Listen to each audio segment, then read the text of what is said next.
But up next is Trending Now with Olamide. Olamide? Good morning, Good morning, guys. How are you doing today? Good morning. Very well. What's trending now? I'm going to tell you that right now. Great.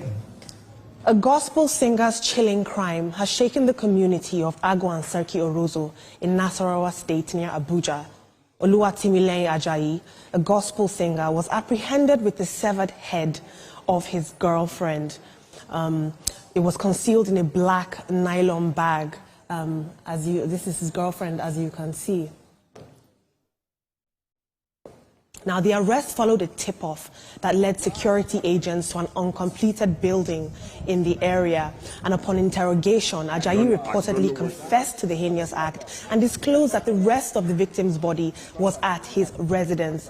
Now, this grim discovery has left the community in shock. Confirming the incident, Comrade Abuami Nuhuson Daniel, the secretary of Orozo community, expressed disbelief and sorrow over the tragic event. Now, this case has not only sparked outrage, but also reignited conversations about the rising incidences of violent crimes in the region. Security forces are continuing their investigations to uncover the full circumstances surrounding this brutal act. Now, authorities are also urging residents to remain vigilant and report suspicious activities. Now, as usual, TVC has our finger on the pulse. If it's trending, we're talking about it. And let's see what you guys are talking about right now on Twitter concerning this case. One user says, okay, I get it that he had one thing to do with singing a song about Christ, but please refrain from bringing the gospel into this sort of discussion. It's malicious and aims to create further divide in an already divided country. Fair point. We'll take another tweet. Someone else, Tochi, says, trust me, you are closer to God than any pastor or preacher could ever be. Kneel and pray, God will definitely answer. Because she did feel that she was in safe hands, dating a gospel singer. Woman follow money, them kill am. Follow money, them kill am. Ladies and gentlemen out there, make una dey careful. Once you have a friend or a boyfriend too fixated on money or fame, to the extent that he or she could do anything to get it, flee. We'll take another tweet.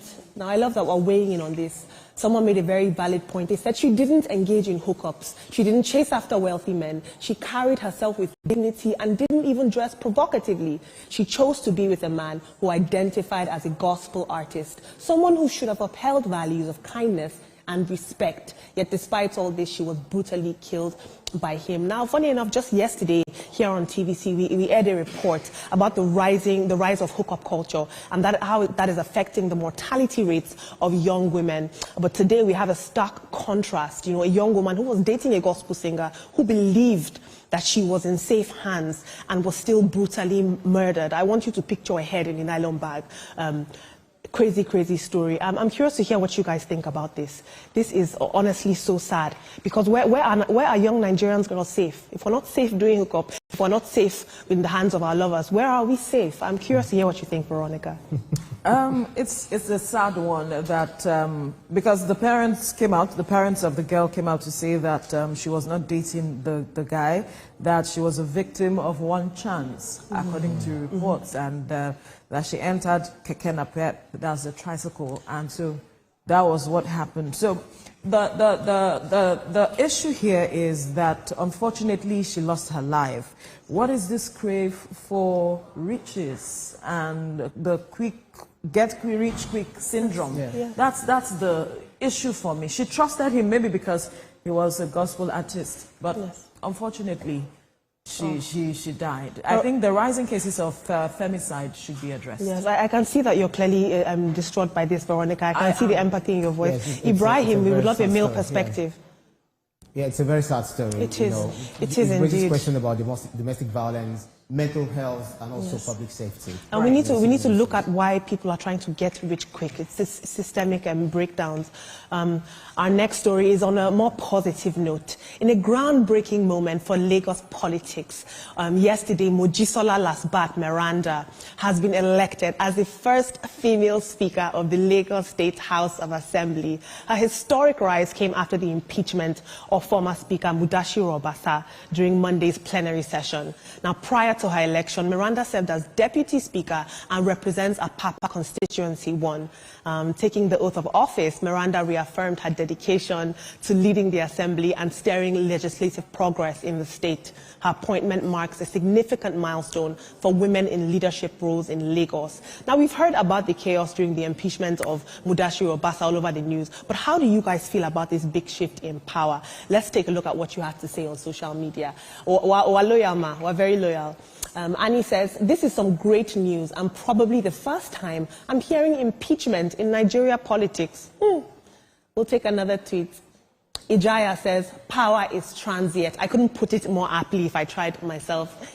Nzia says, was it not this man that approved about 7 billion naira to build gates? We cannot confirm or deny.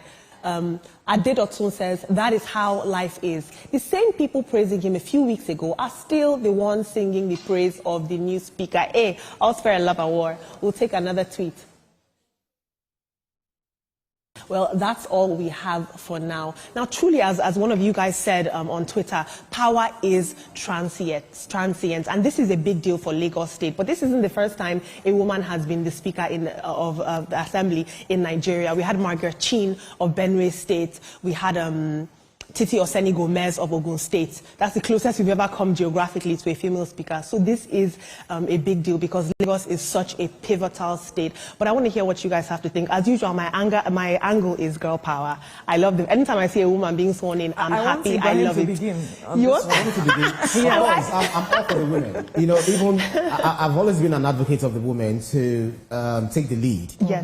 The 35% affirmative action that have been bandied around, talked about by the legislative, by the politicians, is not even enough. So, but then we've had women being in the position of power, abuse their power. We've had some who have really done well. Mention the WTO chairman, DG, former Minister of Finance in Nigeria. Talk about Dora Akunyili, the name still rings a bell. Talk about, if you go to Samia Suluhu Hassan in Tanzania. Now go to Ghana, the latest vice president of Ghana. And so we have women doing a whole lot. So this new female that we have, although former Deputy Speaker of the Lagos State House of Assembly, Mojisola Miranda, kudos to her, congratulations to her. We are waiting to see the goodies she's bringing to Lagos State and, the benefit to Well, she has said that her leadership will work harmoniously with the executive. And I'm certain that she has learned lessons from her principal, her former principal, and how things run, politics that has to come with this role. So I believe that she will take the right steps and ensure that she does not, walk on the path of eggshells where that can set her up for any other experience like her principal. So she will be careful. I want to believe so. So we can only wish her the best. I absolutely love when you guys weigh in because I learn something new from you guys every day. And talking about women taking the lead, we don't have to go far. You just stay here, right here where you are in CVC. Women, a woman, the CEO, a woman, the director of news, a woman, the director I knew he was going to go there. It's power women all around, even Miss Veronica over here. So what are you doing to the guys? Ibrahim, you're a bit too excited about this topic. What are we doing to the guys? We are not doing as my co-anchor said. But you would agree with me that the women bring something to the table. They do bring something to the table. They bring a special nuance of leadership. When it comes so men should stop that cliche question. What do you bring to the table? You bring a whole lot. And you guys, I also think that we need to stop being so excited when a woman comes into power. It should be expected. It should be applauded. We should expect that women to be inclusive in politics. But thank you guys so much for weighing in. As my co-anchor said, she is in a very precarious situation because there have been people online, not me, saying that she is only in power because Obasa was impeached. But she faces the challenge right now of moving from symbolic representation and being a female figurehead to actually, making progress in the state and putting legislation into place that makes her a historical figure. So we're going to be watching, Ma. Congratulations. That's all we have right now for what's trending. Our first story really threw me off, guys. Stay safe out there, guys. As usual, we want to hear what you have to say on social media. So comment under our YouTube live stream about these trending topics. Let's talk about it. Thank you so much.